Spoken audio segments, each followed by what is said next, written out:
நன்றி செலுத்துகிறோம் ஆண்டவரே. கொடான கொடி நன்றி ஆண்டவரே.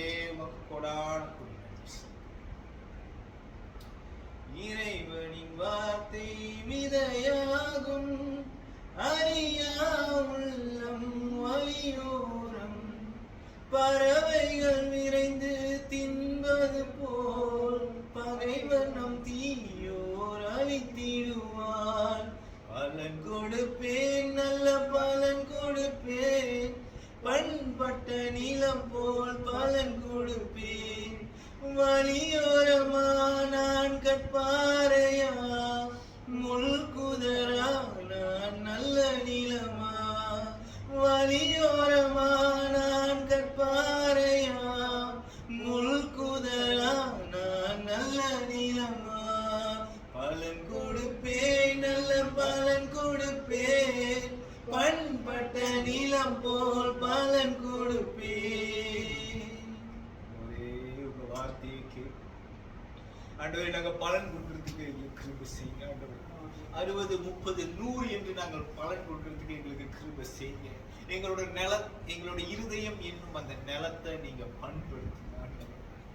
ஆண்டவரே, உங்களுடைய பரிசுத்த ஆவியானவர் இப்பொழுது இந்த சத்தியத்தை கேட்கறதுக்கு முன்பதாக எங்களுடைய இருதயங்களை ஆண்டவரை நீங்க பண்படுத்துங்க ஆண்டவரே. ஆண்டவரோட விதையை ஆண்டவர் நாங்கள் ஆண்டவர் உள்ளுக்கு போட போகிறோம் ஆண்டவரே. ஆண்டவரே, எங்களுடைய இருதயம் என்னும் அந்த நிலத்தை பண்படுத்துங்க ஆண்டவரே. அதை பராமரிங்க ஆண்டவரே. இப்பொழுது ஆண்டவரே, உங்களுடைய வார்த்தை என்னும் விதையை நீர் ஆண்டவரை தூவ போகிறதுக்காக நன்றி ஆண்டவரே. நாங்கள் வழியோரமா இருக்காதபடிக்கு, நாங்கள் கற்பாறையாக நாங்கள் இல்லாதபடிக்கு ஆண்டவரே, நாங்கள் உள்குதிரா நாங்கள் இல்லாதபடிக்கு ஆண்டவரே, உங்களுடைய வார்த்தையை கேட்டு 60, 30, 100 என்று நாங்கள் கனி தரும்படிக்கு எங்களுக்கு உதவி செய்யும் ஐயா. இந்த நேரத்தில் எங்களுடைய இருதயங்களை எல்லாம் நாங்கள் தாழ்த்தி உம்முடைய வார்த்தைக்கு ஆண்டவரே நீர் ஆண்டவரை கொண்டு வரும்படிக்கு ஆண்டவரே என்னையும் தாழ்த்தி உங்களுடைய சமூகத்தில் ஒப்பு கொடுக்கிறேன். பேசுறது நான் அல்ல, பேசுறது நீங்க. எனக்குள்ள இருக்கிற என் ஆண்டவராகிய இயேசு கிறிஸ்து நீங்க பேசும்படிக்கு உங்களுக்கு இந்த நேரத்தை விட்டு கொடுக்கிறேன். நீங்களே பொறுப்பெடுத்துக் கொள்ளுங்க, வழி நடத்துங்க. In the mighty name of the Lord Almighty Jesus Christ's name we pray. Amen. சரி, இன்னைக்கு நம்ம என்ன பார்க்க போறோம்னா, நீங்க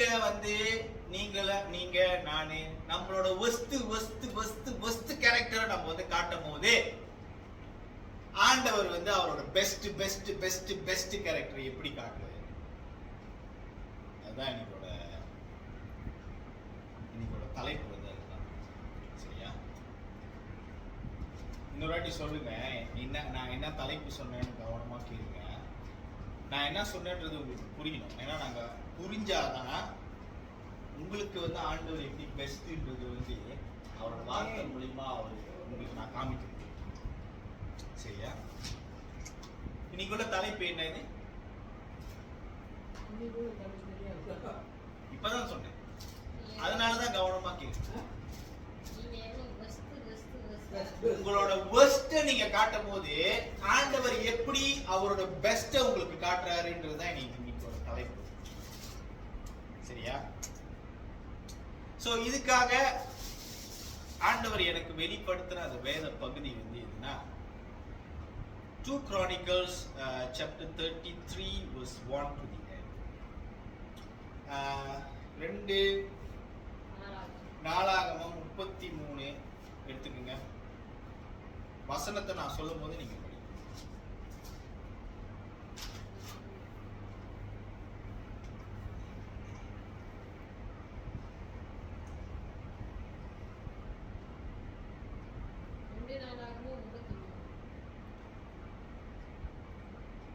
நாளாகமம் 33 பாருங்க. இங்க ஒரு மனுஷனை பத்தி நம்ம படிப்போம். அந்த மனுஷனோட பேர் என்ன? இது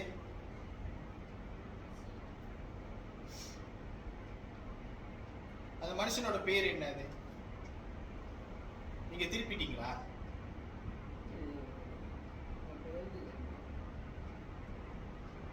ரெண்டு நாளாகமம் 33 நீங்க திருப்புங்க.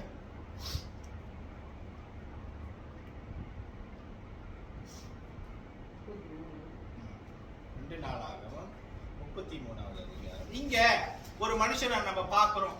சரியா? அவரோட பேர் வந்து என்னன்னா மனாசே. சரி, இந்த மனாசே வந்து யாரு? மனாசே வந்து எசேக்கியா ராஜா என்னும் ஒரு ராஜாவோட மகன், ஒரே மகன். சரியா? எசேக்கியா ராஜாக்கு குழந்தை இல்ல. எசேக்கியா ராஜா எப்படியாப்பட்ட ராஜானா, கர்த்தருக்கு பயந்து அவருடைய கற்பனைகளுக்கு கீழ்ப்படிந்து அங்க இருக்கிற ஒவ்வொரு பெரிய பெரிய அந்த பலிபீடங்களை, இந்த பாகாலோட பலிபீடங்கள், மூளைக்கோட பலிபீடங்களை தகர்த்து எரிந்த ஒரு மனுஷன், கர்த்தருக்கு ரொம்ப பயப்படுற ஒரு மனுஷன். இவர் சந்தித்த ஒரு காரியம் வந்து எப்படியாப்பட்ட காரியம்னா, இந்த அசீரிய ராஜாக்கள் இவரை நோக்கி படையெடுத்து வரும் பொழுது இந்த அசீரிய ராஜா வந்து என்ன சொல்லுவாருன்னா, நீ எங்க கையில இருந்து காப்பாத்திடுவாரு கடவுள் நீ நினைச்சியா? நாங்க அந்தந்த தேசத்துல போய் அந்த கடவுள்களை முறியடிச்சு நாங்க போட்டவங்க, அந்த தேசத்துல உள்ள கடவுள்கள்லாம் வந்து அவங்களை காப்பாத்தல. நீ எந்த நம்பிக்கையில, நீ எந்த விசுவாசத்துல நீ வந்து இப்படி தைரியமா எங்களை எதிர்த்து நிக்கிற? இந்த மனுஷன் எதிர்த்து நிக்கவே இல்லை. மனுஷன் வந்து எதிர்த்து நிக்கல, வீண் வம்புக்கு வந்தாங்க. இந்த ராஜா என்ன பண்ணாருன்னா, கடவுளே என்னால முடியவே முடியாது, என்னால இவங்களை எதிர்த்து நிக்க முடியாது, இந்த சேனைகளை என்னால எதிர்த்து நிக்க முடியாதுன்னு ஆண்டவர்கிட்ட போய் தன்னைத்தானே தாழ்த்திக்கிட்ட ஒரு ராஜா. ஆண்டவர் அவருக்கு எப்படியாப்பட்ட ஒரு விடுதலையை கொடுத்தாருன்னா, ஒரே ஒரு தேவதூதனை மாத்திரம் அவர் அனுப்பினார். அந்த ஒரே ஒரு தேவதூதரை என்ன பண்ணாருன்னா, 1,88,000 பேரை ஒரு ராத்திரியில போடப்பட்டார். இந்த தேவதூதர் ஒரு ராத்திரியில கதை முடிச்சு 1,88,000. புரியுதுங்களா? அது எவ்வளவு தெரியுமா? அது கணக்கு நம்மளால பார்க்க முடியாத அளவுக்கு, கணக்கெடுக்க முடியாத அளவுக்கு இருக்கிற மனுஷனுங்க. புரியுதுங்களா? அப்படியாப்பட்ட மனுஷனுங்களை அந்த ஆண்டவர் மூலியமா முறியடித்த ஒருத்தருடைய பையன் தான் இந்த மனாசே. சரியா? எசேக்கியா ராஜா வந்து யாருன்னா, தாவீது வம்சத்திலிருந்து வர. ஏன்னா இதெல்லாம் வந்து உங்களுக்கு புரியணும், அப்பதான் அவங்களுக்கு வந்து தெளிவா வந்து இந்த வேதம் வந்து என்ன. அப்ப மனாசே வந்து ராஜாவா ஆகும் போது அவருக்கு 12 வயசு. அப்பா வந்து என்ன பண்ணாருன்னா, பையனுக்கு 12 வயசு ஆயிட்டோன்னு, பையன் ஒரே பையன் செல்லமா வளர்த்துட்டாரு. 12 வயசு ஆயிட்டோன்னு அப்பா ஒரு பங்கிட்ட ஆட்சி செய்வாரு. மகனுக்கு கொஞ்சம் கொஞ்சம் இடங்களை வந்து ஆட்சி பண்றதுக்கு அவர் கையில கொடுத்துட்டாரு. புரியுதுங்களா? இது வந்து வேதத்துல இல்ல. நான் என்ன சொல்றேன்னாக்கா, இந்த சரித்திரம் பத்தி நான் சொல்றேன். கொஞ்சம் கொடுத்துட்டாரு, கொஞ்சம் ட்ரை பண்ணு அப்படின்னு சொல்லி கொஞ்சம் கொடுத்துட்டாரு.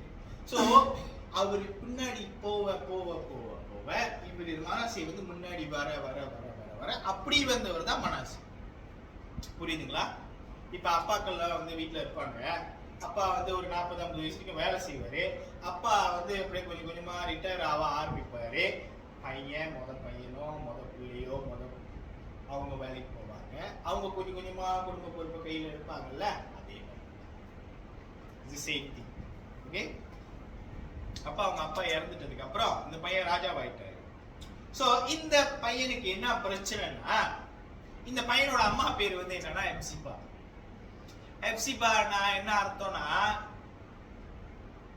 நான் அவள் மேல் ரொம்ப பிரியமா இருக்கிறேன் அப்படின்னு கடவுள் வந்து கூப்பிடுற அர்த்தம். எப்சிபாவோட பேரோட அர்த்தம் வந்து அதுதான். My delight is in her. என்னோட விருப்பம் அவள் மேல் இருக்கிறது. பேர் தான் எப்சிபா. அதான் அவங்க அம்மா. அப்பா எசேக்கியா, அம்மா ஹெப்சிபா, பையன் மனாசே. மனாசே வந்து என்ன பிரச்சனைனா, மனாசேயோட இருதயம் கரெக்டா ஆண்டவர்கிட்ட இல்ல. அப்பா கரெக்டா இருந்தாரு. அப்பா கரெக்டா எந்திரிச்சு ஜெபம் பண்ணுவாரு. அப்பா கரெக்டா நடத்தினாரு ராஜ்யத்தை. அப்பா கரெக்டா ஆண்டவரோட அவரோட உறவை வந்து தக்க வச்சுக்கிட்டாரு. என்ன அவனை பிள்ளைக்கு சொல்லி கொடுக்கறதுக்கு ஃபெயில் பண்ணிட்டாரா, இல்ல மறந்துட்டாரா, இல்ல என்னன்னு எனக்கு தெரியல. சரிங்களா? ஏன்னா சில பேர் நீங்க பார்த்துருக்கிறீங்களா, அவங்களுக்கு ரொம்ப நாளா பிள்ளையே இருக்காது. திடீர்னு ஒரு பிள்ளை பிறக்கும். பிள்ளை பிறந்தோடனே என்ன ஆகுனாக்கா, ஒரே பிள்ளைன்னு சொல்லி அவங்களே அந்த பிள்ளைக்கு எடுத்துருவாங்க. அந்த மாதிரி ஒரு கதை தான் இந்த கதை. புரியுதுங்களா? அப்ப மனாசே 12 வயசாயிட்டோன்னு ராஜ்யத்துக்கு வந்தோடனே அவங்க அப்பாவோட தெய்வத்தை கூட அவனுக்கு தெரியல, அவங்க அப்பா என்ன வணங்குறாருன்னு கூட அவருக்கு தெரியல. அந்த தேவனை குறித்துள்ள ஞானம் இல்ல. அவங்க அப்பா ஏன் இந்த சாட்சிலாம் வந்து அவங்க கிட்ட சொல்லலன்னு தெரியல. 1,88,000 பேர் வந்தாங்க. அவங்கள வந்து ஆண்டவர்கிட்ட நான் வந்து அப்படியே குப்புறப்படுத்தி நான் கெஞ்சினேன். ஏன்னா என்னால இந்த ராஜ்யத்தை இந்த ஜனங்களை சந்திக்க முடியாது, இவனுங்க நம்மளை காட்டிலும் பெரிய யுத்தக்காரனுங்க. ஆண்டவர்கிட்ட நான் போய் விழுந்தேன். அதெல்லாம் வந்து அவருக்கு சாட்சியில வந்து சொன்னாரான்னு தெரியல. ஒருவேளை சொல்லி இருந்திருக்கலாம்.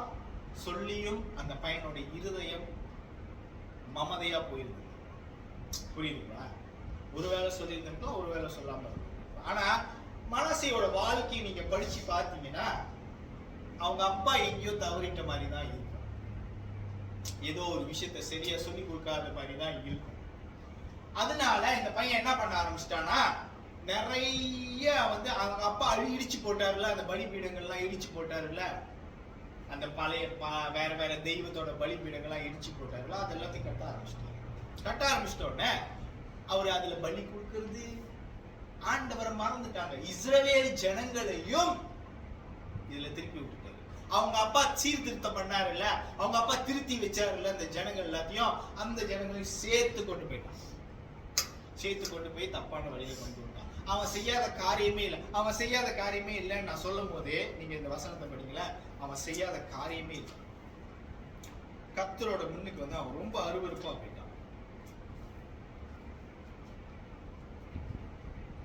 33 ஓகே பாருங்க,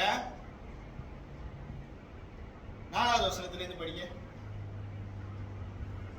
எருசலேமிலே என் நாமம் என்றென்றைக்கும் விளங்கும் என்று கர்த்தர் சொன்ன தம்முடைய ஆலயத்திலே பலிபீடங்களை கட்டி கர்த்தருடைய ஆலயத்தின் 2 பிரகாரங்களிலும் வானத்தின் சேனைகளுக்கெல்லாம் பலிபீடங்களை கட்டினான். அவன் பின்னோ குமாரனின் பள்ளத்தாக்கிலே தன் குமாரரை தீ மிதிக்க பண்ணி நாளும் நிமித்தமும் பார்த்து பில்லி சூனியங்களை அனுசரித்து அஞ்சனம் பார்க்கிறவர்களையும் குறி சொல்லுகிறவர்களையும் வைத்து கர்த்தருக்கு கோபம் உண்டாக அவர் பார்வைக்கு மிகுதியும் பொல்லாப்பானதை செய்தான். இந்த ஆலயத்திலும் இஸ்ரவேல் கோத்திரங்களில் எல்லாம் நான் தெரிந்து கொண்ட எருசலேமிலும் என் நாமத்தை என்றென்றைக்கும் விளங்க பண்ணுவேன் என்றும் நான் மோசேயை கொண்டு இஸ்ரவேலுக்கு கொடுத்த சகல நியாயப்பிரமாணத்திற்கும் கட்டளைகளுக்கும் நியமனங்களுக்கும் ஒத்தபடியே அவர்களுக்கு நான் கற்பித்தவைகளை எல்லாம் அவர்கள் செய்ய சமாதானமாய் இருந்தார்களே ஆகில் நான் இனி அவர்கள் காலை அவர்கள் பிதாக்களுக்கு நிலைப்படுத்தி வைத்த தேசத்தில் இருந்து விலக பண்ணுவதில்லை என்றும் தேவன் தாவீதோடும் அவன் குமாரனாகிய சாலோமோனோடும் சொல்லி இருந்த தேவனுடைய ஆலயத்தில் தானே அவன் தான் பண்ணுவித்த விக்கிரமாகிய சிலையை ஸ்தாபித்தான். அப்படி கர்த்தர் இஸ்ரவேல் புத்திரருக்கு முன்பாக அழித்த ஜாதிகளை பார்க்கிலும் யூதாவும் எருசலேமின் குடிகளும் பொல்லாப்பு செய்யத்தக்கதாய் மனாசே அவர்களை வழி தப்பி போகப்பட்டான். இதுதான் அவனோட பிரச்சனை. என்ன பண்ணிட்டாரு அவரு? வானங்களின் சேனைகளுக்கு வந்து அவர் வந்து கோயில் கட்ட ஆரம்பிச்சிட்டாரு. வானங்களின் சேனைகள், அதாவது வானங்களின் சேனைகள் வந்து என்னன்னா இந்த ஆகாயத்து பிரபுக்கள். பவுல் அதை பத்தி பேசுவாரு. அப்போஸ்தலன் பவுல் அதை பத்தி பேசுவாரு. பாருங்க, நம்மளோட யுத்தம் வந்து ரத்தமும் சதையும் கூட இல்ல. நம்மளோட யுத்தம் வந்து அதிகாரத்தோடும் துரைத்தனங்களோடும் இந்த உலகத்தின் இருளிலிருந்தும் வானமீதியிலே இருக்கிற ஆகாயத்து அதிபதிகளோடு தான் நம்மளுக்கு யுத்தம் அப்படின்னு பவுல் சொல்றாரு இல்ல. இவர் என்ன பண்ணிட்டாருன்னா இந்த வானங்களின் அதிபதிக்கு கோயில் கட்ட ஆரம்பிச்சிட்டாரு. கோயில் கட்ட ஆரம்பிச்சு அதுக்கப்புறம் வந்து அவங்களுக்கு பலி செலுத்துறது. அவர் என்ன, அவரோட ஆக ஒஸ்டான வந்து பிஹேவியர் வந்து என்னன்னா மூணு விஷயம். ஒன்னாவது என்னன்னா அவரோட சொந்த பிள்ளைகளே வந்து அக்கினியில கொடுத்து பலி கொடுக்க ஆரம்பிச்சு. இந்த மோலேக் அப்படின்னு ஒரு தெய்வம் இருக்கும். இந்த மோலேக் என்ற தெய்வம் வந்து எப்படி இருக்கும்னா ஒரு என்ன சொல்லுவாங்க, அது மாடு புரியுதுங்களா? கண்ணுக்குட்டி பாருங்க. மோலேக்ன்ற தெய்வம் வந்து இந்த மோவாபியர்களோட தெய்வம், மோவாபியர்களோட குலசாமி. அது வந்து புரியுதுங்களா? இந்த மோவாப் வந்து ஜனங்க வந்து அதுதான் வணங்கிட்டு இருந்தாங்க.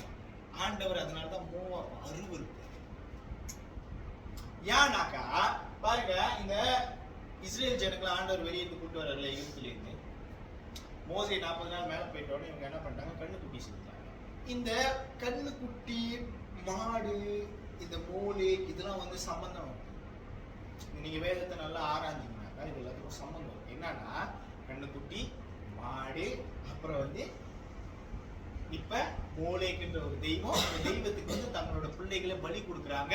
இன்னைக்கு உலகம் வர்த்தகம் பண்ற இடம் இருக்குல்ல, இந்த யூரோப்பியன் யூனியன் சொல்லுவாங்க. அந்த யூரோப்பியன் யூனியன்ல அங்கேயும் மாடு தான் வச்சிருக்காங்க.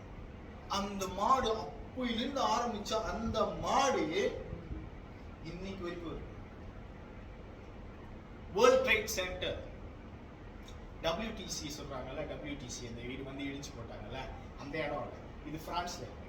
யூரோப்பியன் யூனியன் இடம், அந்த மெயின் ஹெட் குவார்டர்ஸ்க்கு முன்னுக்கு நீங்க போய் என்ன பாப்பீங்கன்னா ஒரு புல் பாப்பீங்க. புல் புரியுதுங்களா?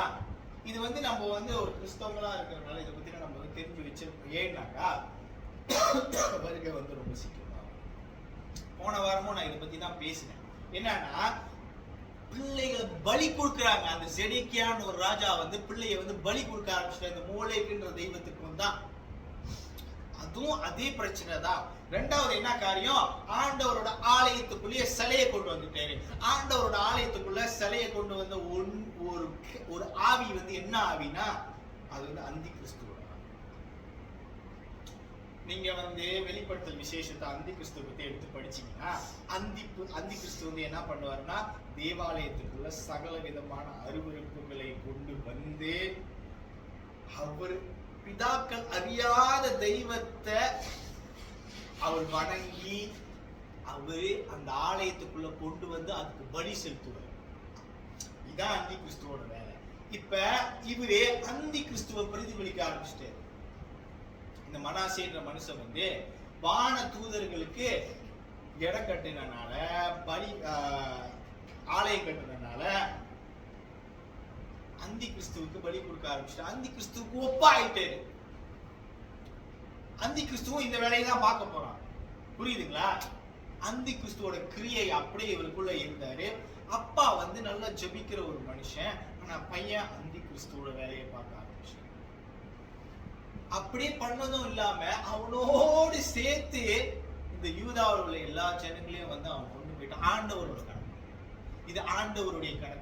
ஆண்டவர் வந்து என்ன சொல்றாருன்னா, இவனை போல ஒரு அருவருப்பான ஒரு மனுஷனை நான் பார்க்கவே இல்லைன்னா மனாசையை போல ஒரு ஒஸ்டான ராஜா நீங்க பார்க்கவே முடியும். புரியுதுங்களா? நிறைய ஒஸ்டான ராஜா இருந்திருக்காங்க. உசியா இருந்திருக்காரு, அப்புறம் வந்து யார் அது இன்னொரு ராஜா ஆகாப் ராஜா, அப்புறம் வந்து இந்த செடேக்கியா ராஜா தான் எளிமையா தூக்கி சிறையில போட்டு. இவங்கெல்லாம் வந்து இவங்க வந்து அந்த கேட்டகரியிலேயே இவரு வர. ஆனா இவருதான் ஆக ஒஸ்ட் கிங். 12 வயசுல கிங் ஆயிட்டோட என்ன பண்றதுன்னு தெரியல. இத நான் படிக்கும் போது ஆண்டவர் வந்து என்கிட்ட சொன்னாரு, ஒஸ்ட் நீ உன்னோட ஒஸ்ட் இந்த மனாசை வந்து ஆண்டவர்கிட்ட ரொம்ப ஒஸ்ட் ஆகிட்டே இருக்க. நீங்க இந்த 3வது வசனம், இந்த 4வது வசனத்துல இருந்து 9வது வசனம் வரைக்கும் நீங்க படிச்சீங்கன்னா அவன் எப்படி ஒஸ்ட் ஆகிட்டே வந்துகிட்டு இருந்தான்ன்றது வந்து உங்களுக்கு புரியும். ஏன்னா இவன் வந்து 55 வருஷம் வந்து யூதா வந்து அரசாங்கம். 55 வருஷம், 1-2 வருஷம். அப்ப அந்த 55 வருஷத்துல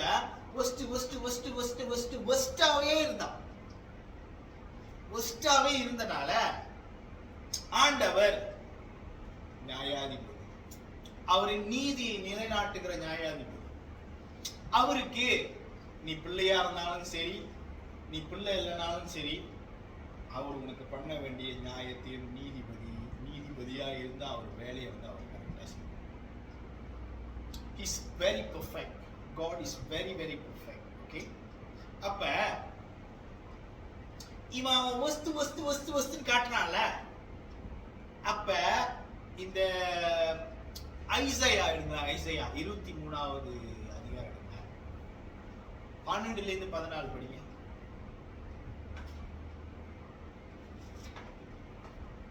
ஏன்னா மனாசே வாழ்ந்த காலங்கள்ல தான் ஐசையாவும் வாழ்ந்தாரு. ஐசையா வந்து மனாசே காலம், ஏன்னா அவங்க அப்பா இருக்காருல்ல, அவங்க அப்பா வந்து யாரு? எசேக்கியா ராஜா. எசேக்கியா ராஜாக்கு யார் வந்து தீர்க்க தரிசனம் சொல்றா? ஐசையா தானே வந்து சொல்றாரு. ஏசையா வந்து மனாசே எசேக்கியல் அண்ட் மனாசே காலத்துல தான் இருந்த தீர்க்கதரிசி தான் ஐசையா. ஓகே, சோ நம்ம வந்து இதெல்லாம் வந்து தெரிஞ்சு வச்சுக்கணும். ஏன்னாக்கா எந்த காலகட்டத்துல எந்த தீர்க்கதரிசி இருந்தாங்கன்னு கூட நம்மளுக்கு தெரியாது. இதெல்லாம் வந்து நம்ம வந்து சரித்திர குறிப்புகளை வந்து ஆண்டவர் வந்து சரித்திரத்துக்குன்னு தனியா ஒரு இடத்தை இந்த பைபிள்ல, ஏன்னா இயேசுவோட சரித்திரம் கூட மத்தேயுல நீங்க பாப்பீங்க, இதுல இருந்து இது, இதுல இருந்து இது, இதுல இருந்து இது, இதுல இருந்து இது, அப்ப கடைசியா தான் இயேசு வர பாருங்க. ஆண்டவர் இதெல்லாம் யார் ரொம்ப பத்திரமா கொடுத்திருக்கிறாருன்னா, உங்ககிட்ட வாதாட வருகிற அவிசுவாசிகள், உங்ககிட்ட பேச கிறிஸ்துவ பத்தி எதிரா பேசுறவங்க கிட்ட நீங்க உங்களுக்கே இதெல்லாம் தெரியலன்னா நீங்க எப்படி அவங்களை எதிர்த்துறீங்க? நீங்க எப்படி அவங்களுக்கு புரிய வைப்பீங்க? அவங்களுக்கு உணர்த்துவீங்க கிறிஸ்து தான் தெய்வம் என்பதை. அதனால சில சரித்திர குறிப்புகளும் நீங்க புரிஞ்சு வச்சுக்கணும், வேதம் படிக்கணும். இது உங்களுக்கு ரொம்ப உதவியா இருக்கும். 23:12-14 படிக்கும் பாருங்க.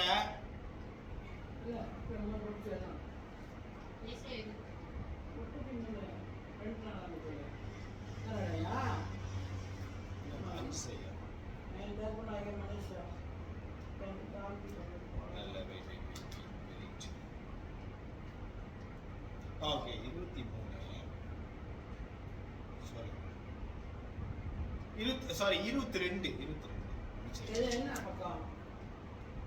22 ஐசையா 22:12-14 வரைக்கும். ஏன்னாக்கா இவர் எப்படியாப்பட்ட ஒரு அசிங்க பிடிச்சவர்ன்றது வந்து ஆண்டவர் சொல்றாரு. அவர் வந்து என்ன செய்ய போறாரு? இவங்க பண்ண அநியாயத்துக்கும் அட்டகாசத்துக்கும், இந்த மனாசே ராஜா பண்ண அநியாயத்துக்கும் அட்டகாசத்துக்கும் ஆண்டவர் ஒரு முற்றுப்புள்ளி வைக்க போறேன்றத வந்து இங்கதான் சொல்றாரு.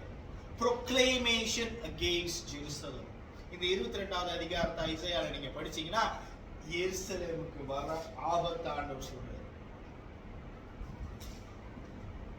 சேனைகளின் கர்த்தராகிய ஆண்டவர் அக்காலத்திலே அழவும் புலம்பவும் மொட்டையிடவும் நட்டுடுக்கவும் கட்டளையிட்டார். நீங்களோ சந்தோஷித்து களித்து ஆடு மாடுகளை அடித்து இறைச்சியை சாப்பிட்டு திராட்சை ரசத்தை குடித்து புசிப்போம் குடிப்போம் நாளைக்கு சாவோம் என்று சொல்வீர்கள். மெய்யாகவே நீங்கள் சாகும் மட்டும் இந்த அக்கிரமம் உங்களுக்கு நிவர்த்தி ஆவதில்லை என்று சேனைகளின் கர்த்தராகிய ஆண்டவர் சொல்லுகிறார் என்பது என் செவி கேட்கும்படி சேனைகளின் கர்த்தரால் தெரிவிக்கப்பட்டது. 8வது வசனம் படிங்க. அவன் யூதாவின் மறைவை நீக்கி போடுவான். அந்நாளிலே வன மாளிகை ஆகிய ஆயுதசாலையை நோக்குவாய். நீங்கள் தாவீது நகரத்தின் இடிதல்கள் அநேகமாய் இருப்பதைக் கண்டு கீழ்குளத்து தண்ணீர்களை கட்டி வைத்து எருசலேமின் வீடுகளை எண்ணி அலங்கத்தை அரணிப்பாக்கும்படி வீடுகளை இடித்து 2 மதில்களுக்கு நடுவே பழைய குளத்து தண்ணீர்களுக்கு ஒரு அகலை உண்டு பண்ணுவீர்கள். ஆனாலும் அதை செய்தவரை நீங்கள் நோக்காமலும் அதை ஏற்படுத்தி தூரத்திலிருந்து வரப்பண்ணினவரை கவனியாமலும் போகிறீர்கள். பாருங்க, இப்ப என்ன ஆச்சுன்னா மனாசே பண்ண அநியாயத்துக்கும் அட்டகாசத்துக்கும், மனாசேயோட சேர்ந்து இந்த ஜனங்க பண்ண, இந்த யூதா ஜனங்க பண்ண அநியாயத்துக்கும் அட்டகாசத்துக்கும் ஆண்டவர் தீர்ப்பு எழுதுறாரு. இப்ப ஜட்ஜி தீர்ப்பு எழுதுறாரு. என்ன தீர்ப்பு எழுதுறாருன்னா, இந்த 14ஆம் வசனத்துல நீங்க பாத்தீங்கன்னா, surely பாருங்க, இங்கிலீஷ்ல நான் படிக்கிறேன். Then it was revealed in my hearing by the Lord of hosts, surely for this iniquity there will be no atonement for you even to your death, says the Lord God of hosts.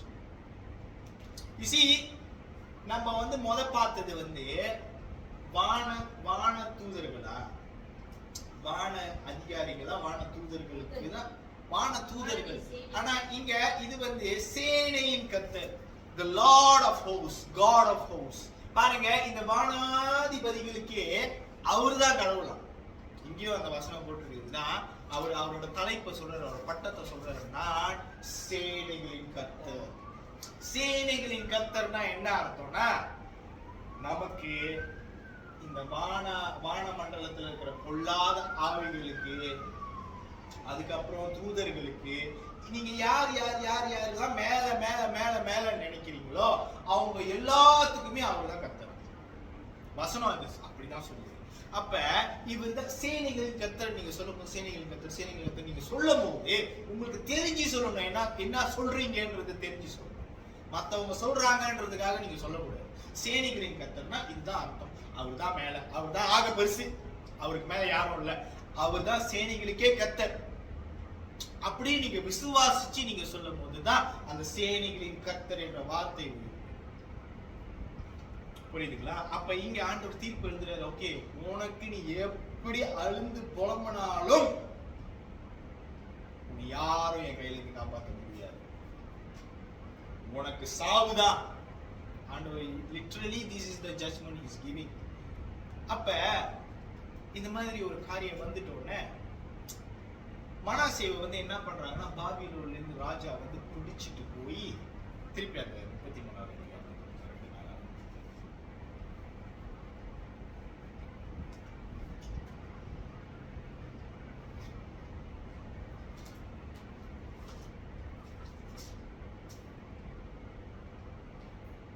33வது வசனம் படி. ஆகையால் கர்த்தர் அசீரியா ராஜாவின் சேனாதிபதிகளை அவர்கள் மேல் வரப்பண்ணினார். அவர்கள் மனாசேயை முட்செடிகளில் பிடித்து 2 வெண்கல சங்கிலியால் அவனை கட்டி பாபிலோனுக்கு கொண்டு போனார்கள். இப்படி அவன் நெருக்கப்படுகையில் 10வது வசனம் படிங்க. கர்த்தர் மனாசேயோடும் அவனுடைய ஜனத்தோடும் பேசின போதிலும் அவர்கள் கவனிக்காதே போனார்கள். இந்த பேசினபடின்னு சொல்லுது இல்ல, கர்த்தர் மனாசேயோடும் அவனோட ஜனத்தோடும் பேசின போது ஐசாயாவை வச்சு பேசினாரு.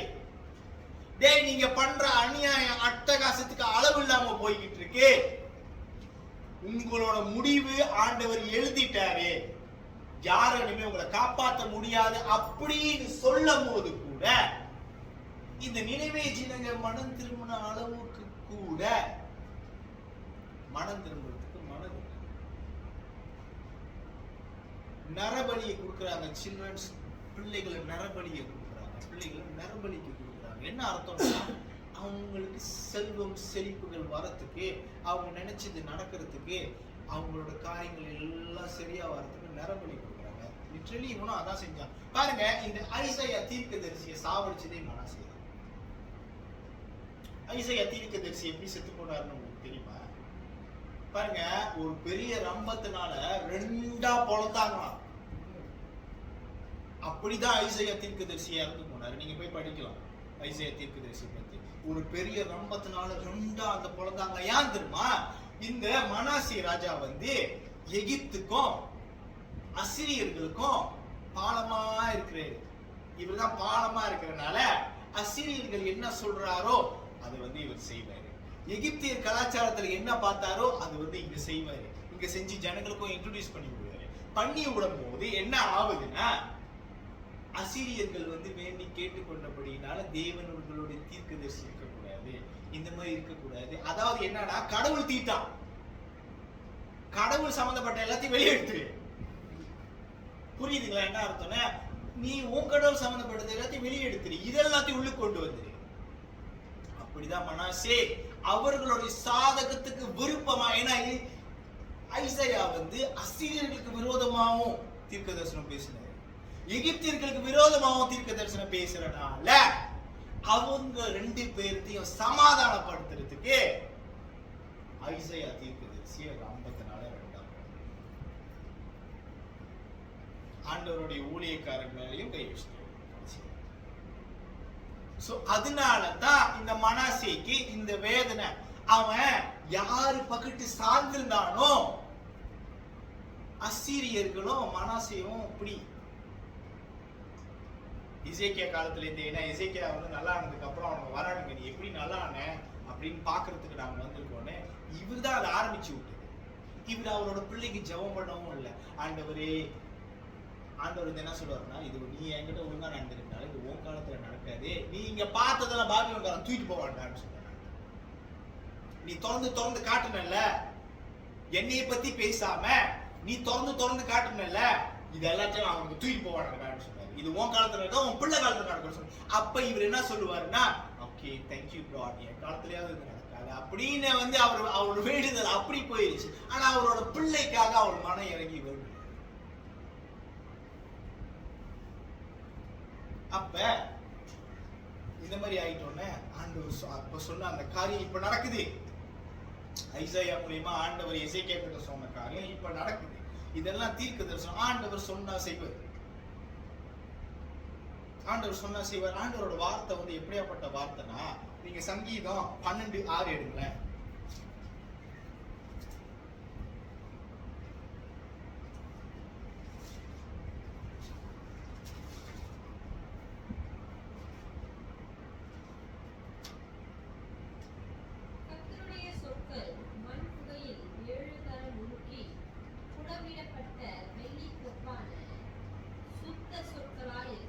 சுத்த சொற்கள், கிளீன் வேர்ட். இது இருக்குல்ல, பைபிள் இருக்குல்ல, பைபிள் படிக்கிறீங்கல்ல, இதெல்லாம் வந்து 7 தரம் வெளிய போல நெருப்புல சுடப்பட்ட சுடையிடப்பட்ட பியோவான வார்த்தை. அதுதான் கர்த்தருடைய சொற்கள். கர்த்தருடைய சொற்களை பத்தி நீங்க தெரிஞ்சுக்கணும். ஓகே, அதே மாதிரி சாமுவேல் ஆண்டவரை பத்தி, ஆண்டவரோட வார்த்தையை பத்தி ஒரு இடத்துல சொல்றாரு. தாவீது ஆண்டவரோட வார்த்தையை பத்தி. ஏன்னா ஆண்டவரோட ரொம்ப டிராவல் பண்ணது தாவீது தான். ஆண்டவரோட வார்த்தையை வந்து ஆராய்ச்சி அதை அனுபவிச்சு ரொம்ப அவரோட வாழ்க்கையில வந்து அந்த வார்த்தையை அப்பியாயப்படுத்தினது, அந்த வார்த்தையை அனுபவிச்சது தாவீது. அந்த மனுஷன் என்ன சொல்றாரு, நான் சாவறதுக்கு முன்னுக்கு 2 சாமுவேல் எடுங்க. 2 சாமுவேல் 22:31.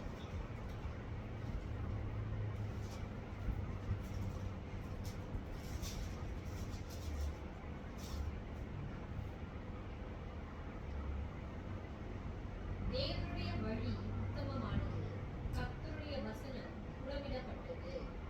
தம்மை நம்புகிற அனைவருக்கும் அவர் கேடகமாய் இருக்கிறார். தம்மை நம்புகிறவர்களுக்கு அவர் கேடகமா இருக்கிறாரு. அப்படின்னா அந்த வார்த்தைக்கு எதிர்ப்பது என்ன? தம்மை நம்பாதவர்களுக்கு அவர் எப்படி இருக்கிறார்?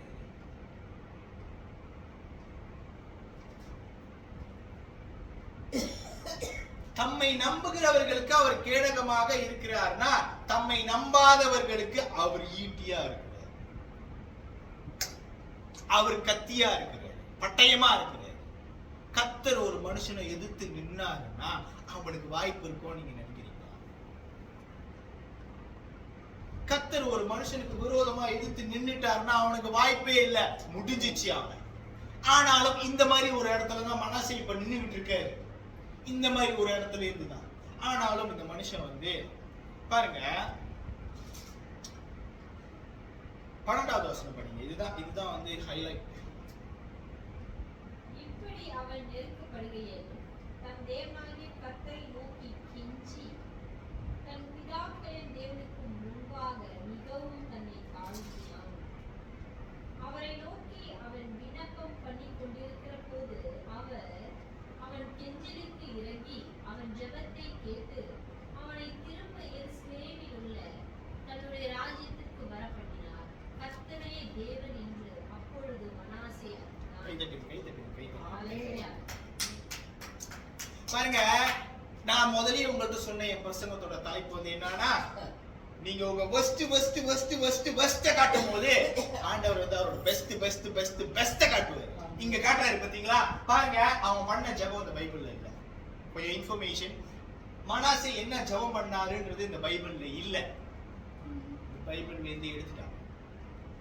ஏன்னாக்கா அந்த ஜெபம் வந்து கொஞ்சம் ஆபிரகாம், ஐசக், யாக்கோபை வந்து கொஞ்சம் இந்த வேத வல்லுநர்கள்லாம் வந்து கொஞ்சம் அது நீங்க நேரம் இருக்கும்போது நீங்க இன்டர்நெட்ல போய் ஆராய்ச்சி பண்ணுங்க. ஜெபம், அதாவது மனாசேயோட ஜெபம் அப்படின்னு சொல்லி நீங்க இன்டர்நெட்ல தேடி பாருங்க, ஒரு ஜெபம் வரும்.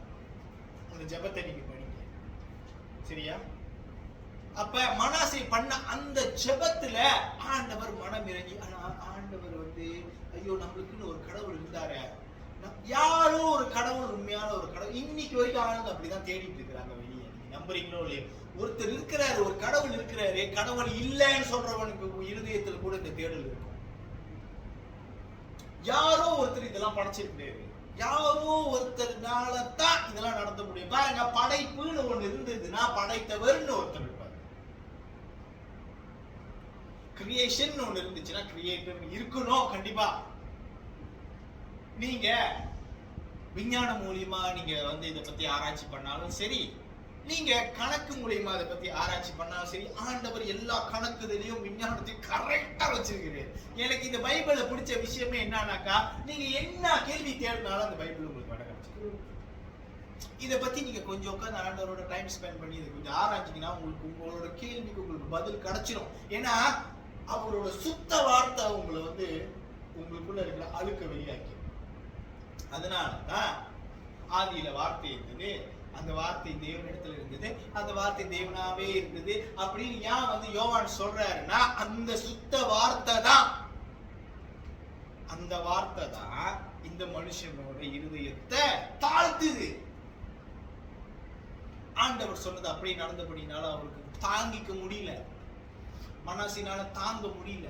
அப்ப ஆண்டவர்கிட்ட மனம் இறங்கி கேட்கிறார், ஆண்டவரே ப்ளீஸ், எனக்கு தெரியும் நான் பாவிதான், எனக்கு தெரியும் நான் worst கேரக்டர் தான். வாரம் சேச்சிக்கு வரேன், நான் வாரம் ஏதோ பண்றேன் சேர்ச்சில, நான் டெய்லி ப்ரே பண்ணிடுவேன், நான் டெய்லி பைபிள் படிச்சிருவேன், ஆனா எனக்கு தெரியும் நான் worst தான். I know I'm very worst அப்படின்னு ஆண்டவர்கிட்ட இந்த மனுஷன் வந்து அவனை பத்தி ஒத்துக்கிறதுனால, நான் இப்படிலாம் பண்ணிட்டேன் ஆண்டவரே, இப்படிலாம் பண்ணிட்டேன். நான் உங்களை ஒரு கேள்வி கேட்கிறேன், உங்களுக்கு விரோதமா யாராவது இப்படி பண்ணிட்டு நீங்களும் வந்து திருப்பி எழுதிட்டீங்க அவங்களை பத்தின்னு வச்சுக்கீங்களேன், நீங்க உங்க மனசை மாத்திக்கோங்க.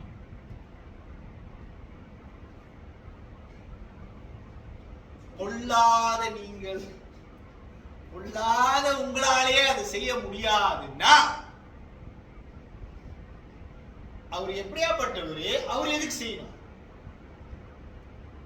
அவர் பேரை சொல்றதுக்கு கூட நம்மளுக்கு தகுதி கிடையாது. நமக்கோ தூதர்களுக்கோ வேற யாருக்குமே அந்த தகுதி கூட கிடையாது. ஏன்னா அவர் இருக்கிற இடத்துல யாருமே இருக்க முடியாது. அதாவது ஒருவரும் சேரா ஒளியில் வாசம் செய்பவர்னா என்ன அர்த்தம்னா, it means even the angels cannot go inside the presence of God. இத பத்தி உங்களுக்கு நல்லா தெரியணும்னா நீங்க எஸ்தர் புத்தகத்தை எடுத்து படிக்கணும். எஸ்தர் என்ன சொல்லுவா, ராஜா பொற்கொலை நீட்டா விட்டால் இதுதான். இதெல்லாம் வந்து ஏன் சும்மா பைபிள் எழுதிருக்காங்கன்னா, இதெல்லாம் வந்து ஒரு முன்மாதிரி, பரலோக ராஜ்யத்துக்குள்ள முன்மாதிரி, உங்க தேவன் யாருன்றத காட்டுற முன்மாதிரி. சாதாரண ஒரு உலகத்து ராஜாவுக்கே அவன் முன்னாடி நீங்க வந்து அவன் பெர்மிஷன் இல்லாம வந்து அவங்களை கொலை பண்ண முடியும். சர்வ வல்லமையின் தேவன் உங்களை என்ன பண்ண, அப்படியாப்பட்ட பவர்ல இருக்கிற ஒரு ஆளு கூட, ஒரு பர்சன் கூட நீங்க ஏன் பிரச்சனை வச்சுக்கணும்? நீங்க புத்திசாலியா இருந்தா, நீங்க ஞானவானா இருந்தீங்கன்னா அவரை உங்க பக்கத்து இழுத்துக்க பாப்பீங்க, இல்ல நீங்க அவர் பக்கத்து இருக்க பாப்பீங்க. ஆமென். This is the bestest thing that a man can do in his life. Okay? The best. உங்க கையில இருக்க பைபிளே, this is the best.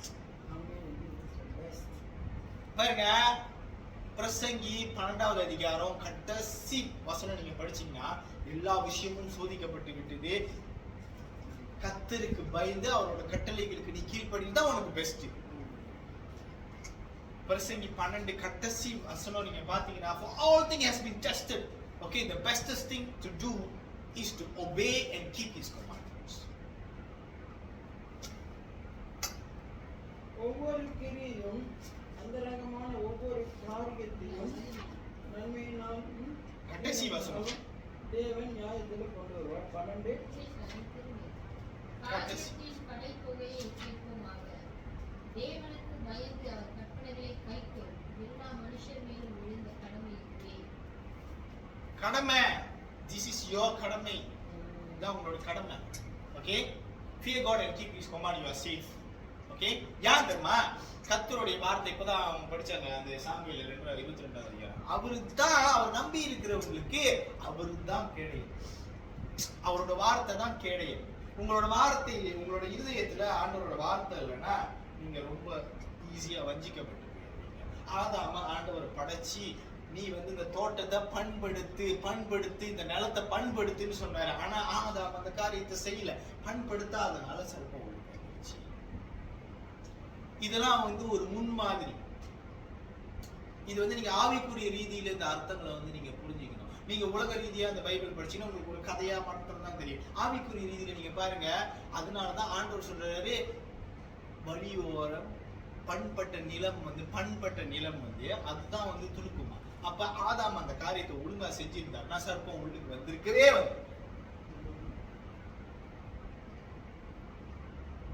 புரியுதுங்களா? ஏன்னா அவர் பண்படுத்தி பராமரித்து இருக்கிறாரு. ஆள் வேலை செய்யுதுடா. இந்த எலி இந்த பாம்பு எல்லாம் பாருங்க, ஆளு நடமாட்டம் இல்லாதப்பதான் நீங்க அங்க நடமாடிக்கிட்டே இருங்களேன், அங்க எதுவும் வராது. புரியுதுங்களா? அப்ப ஆண்டவர் செய்ய சொன்ன வேலையை செய்யாதனால உள்ளுக்கு வந்துருச்சு. இந்த மனாசே ஆண்டவர்கிட்ட இறங்கி கிருபையா கேட்ட உடனே ஆண்டவர் அவனுக்கு மன்னித்து அவன் எங்க இருந்தாலும் திருப்பி அந்த இடத்துக்கே கொண்டு போய் விட்டுட்டாராம். உனக்கு சாவு, நீ பண்ணதுக்கு சாவு, உனக்கு யாரும் எங்க இருந்து காப்பாற்ற முடியாது, நான் உனக்கு தீர்ப்பு எழுதிட்டேன். இன்னைக்கு எத்தனை பேரு அவங்க மனசுல இந்த குற்ற உணர்ச்சியை வச்சுக்கிட்டு அவங்களால ஆண்டவரை சந்திக்க முடியல. ஆனா ஆண்டவர் கூட அவங்களால உறவுல இருக்க முடியல. ஆண்டவர் நியாயத்திற்கு மேல நியாயத்திற்கு அவங்களுக்கு எழுந்திக்கிட்டு தான் இருக்கிறாரு. ஆனாலும் அவங்களோட கடின இருதயத்தினால அவங்களால உள்ளுக்கு வர முடியல. புரியுதுங்களா? இப்படியாப்பட்ட ஒரு மனுஷனையே ஆண்டவர்னால மன்னிக்க முடியும்னா இப்ப கிருபையின் காலம் அல்லவா? இப்ப கிருபையா போயிட்டு இருக்கு இல்லையா? நான் கிரேஸ் பிரீச்சிங் பண்றதுக்கு வரல, கிருபையா போயிட்டு இருக்குதானே. இந்த கிருபையான நேரத்துல கூட இந்த நேரத்தை பயன்படுத்திக்க முடியலன்னா தவறு யாரு? எவ்வளவு கிருபையா ஆண்டவர் கிருபையா உங்க முன்னுக்கு நிற்கிறாரு. உங்க பாவத்தை மன்னிக்கிறதுக்கு உங்களோட இருதயம் பாரமா இருக்குது. பாரமா இருக்கிறதுனால உங்களால எதுவும் செய்ய முடியல, உங்களால எதுவும் நடத்த முடியல. இந்த மாதிரி ஆண்டவரே, இந்த மாதிரி வஸ்தால கூட நீங்க மன்னிச்சீங்களே, உங்களால மன்னிக்க முடியாதா? உங்களால முடியுமே ஆண்டவரே, என் மனசை நான் தாழ்த்துறேன்னு சொல்றதுக்கு நீங்க அந்த தைரியம் வரமாட்டேங்குது. அந்த ஒரு நான் செத்தாலும் வாழ்ந்தாலும் நான் ஆண்டவர் காலம் தான் பிடிப்பேன் அப்படின்ற அந்த இருதயம் வரமாட்டேங்குது ஜனங்க. அந்த அளவுக்கு இந்த பிரபஞ்சத்தின் லோகாதிபதி அவங்களோட ஆவிக்குரிய கண்களை கட்டி போட்டிருக்கிறார். கொரோனா 2 வருஷம் எல்லாமே துத்தம், எதுவுமே செய்ய முடியல. திறந்து விட்டோடனே இந்த பிரான்ஸ்ல இந்த ஒலிம்பிக் நடத்துறேன்னு சொல்லிட்டு ஒரு அநியாயமா ஒரு அசிங்கமான ஒரு காரியத்தை பண்ணி வச்சிருக்காங்க. அப்ப 2 வருஷம் கொரோனா வந்தது என்ன தப்பு?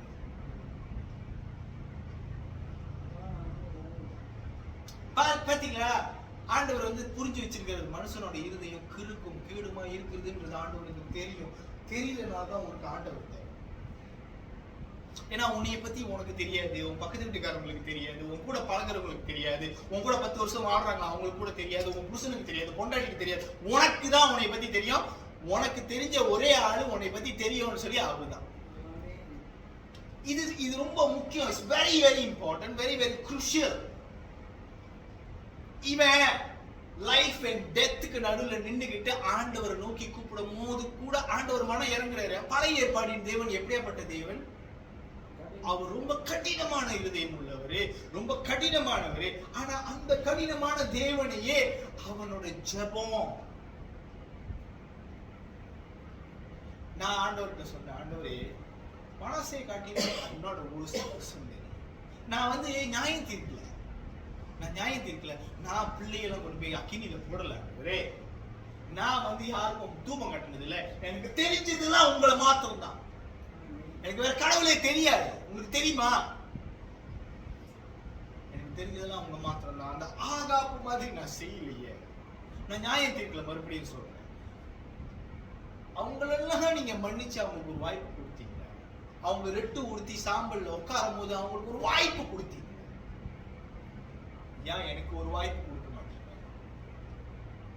நீங்க கிருபையின் தேவன் அல்லவா, நீங்க இரக்கங்களின் தேவன் அல்லவா, உங்ககிட்ட இல்லாத நல்லதே இல்லையே, நீங்க ஏன் என்னை மன்னிக்க முடியாது? ஆண்டவர் பதில் சொல்லுவார். ஏன்னா அவரு தன்னோட ஒரே பேரான குமாரனை எது கொடுத்திருக்காரு? ஒருத்தரும் விட்டு போகும், ஒருத்தரும். That's why even how wicked you are, he will show his best to you because அவரோட ஸ்டாண்டர்ட் வந்து அதுதான். நீங்களும் நானும் அதனால தான் சொன்னாரு, உன்னோட பரலோக தகப்பன் பெர்ஃபெக்ட்டா இருக்கிற மாதிரி நீயும் பெர்ஃபெக்ட்டா இருன்னு எதுக்கு சொல்றாருன்னா, பாத்தீங்களா அவர் மன்னிக்கிறோட ஸ்டாண்டர்ட் பாத்தீங்களா, அந்த ஸ்டாண்டர்ட் பத்தி எப்படியாப்பட்ட ஸ்டாண்டர்ட் பாத்தீங்களா, இந்த ஸ்டாண்டர்டுக்கு நம்ம வரணும். அவர் பொறுமையோட இந்த வரைக்கும் காத்துக்கிறார். நீங்க எந்த இடத்துல வேணாலும் இருக்கலாம், நீங்க ஆண்டவரோட இருதயத்துல நினைச்சுக்கிட்டு நீங்க உங்க பாவத்தை அறிக்கை செய்து ஆண்டவரே மன்னிங்கன்னு சொல்லும் போது ஆண்டவரால் உங்களை மன்னிக்க முடியும். ஏன்னா மன்னிக்கிற அதிகாரம் அவர்கிட்ட மாத்திரம் தான் இருக்குது. நீங்க எங்க போனாலும் உங்களுக்கு நிம்மதி கிடைக்காது, நீங்க எங்க போனாலும் நீங்க நினைக்கிறது நடக்காது. அவர்கிட்ட நீங்க வராத வரைக்கும் கஷ்டம் தான்.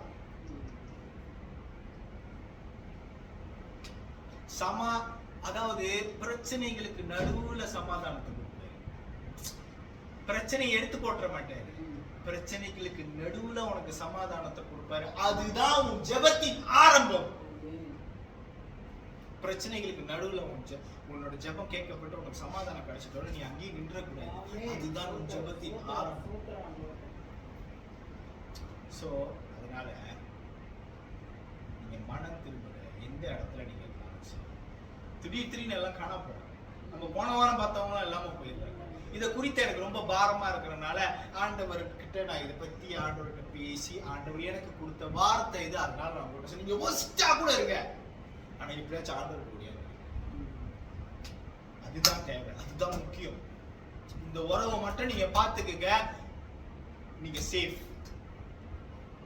நீங்க சொல்றீங்க ஆண்டவரே நீங்க கேடயம், உங்க நம்பர் உங்களுக்கு கேடயம்னு சொல்றீங்களா?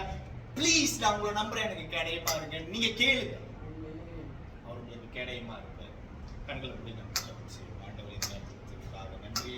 பரிசுத்த ஆவியானவர் நீங்க ஆண்டவர் இந்த வார்த்தை ஜனங்களுக்கு கொடுத்ததுக்காக நன்றி ஆண்டவரே.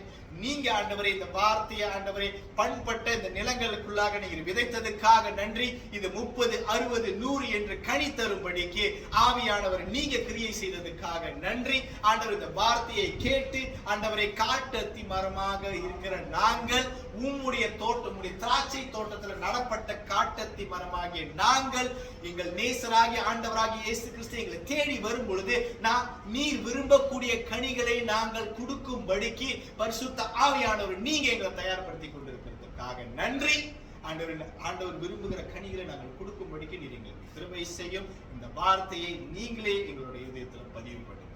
And in the mighty name of the Lord Almighty Jesus Christ's name we pray. Amen.